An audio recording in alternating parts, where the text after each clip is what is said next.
ACB anti corruption ఏమో ఎంప్లాయీస్కి, okay okay. Or excess amount ఉన్నప్పుడు కూడా పట్టుకోవచ్చు. కరప్షన్ ఎలిగేషన్ వేరు, అవును. ఎక్సెస్ అమౌంట్ లెక్కకు మించిన నగదు కానీ బంగారం కానీ డాక్యుమెంట్స్ కానీ అతని దగ్గర పట్టుకునే అధికారం కూడా ఏసీబీకి ఉంది sir, anti corruption bureau. So ఇదొక స్టెప్. Yes yes. ఇవన్నీ కూడా మీకు హ్యూమన్ రైట్స్ కిందకే తీసుకోవచ్చు. మళ్ళీ తీసుకోవచ్చు సార్. అవును. హ్యూమన్ రైట్స్ ఏంటంటే పెద్ద సబ్జెక్టు.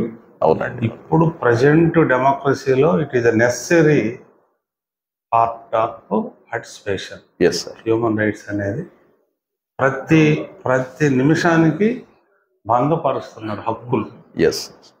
మానవ హక్కులు ఎక్కడైతే భంగపరుస్తారో అక్కడ వాళ్ళకు ఉన్నది ఏకైక కంప్లైంట్ ఎక్కడ ఇవ్వాలంటే human rights. Yes yes.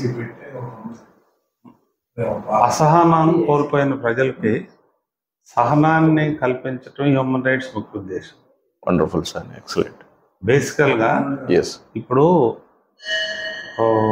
Police స్టేషన్లో కొంతమందిని మంచిగా రిసీవ్ చేసుకుని కూర్చోబెట్టి టీ, కాఫీ, బిస్కెట్ లేకపోతే కూల్ డ్రింక్స్ ఇస్తారు. అవునండి. అదే పోలీసు కొంతమందిని నిలబెడతారు. ఎస్. ఇక్కడ ఆర్థిక పరమైన వనరులు అడగట్లే, స్టేటస్.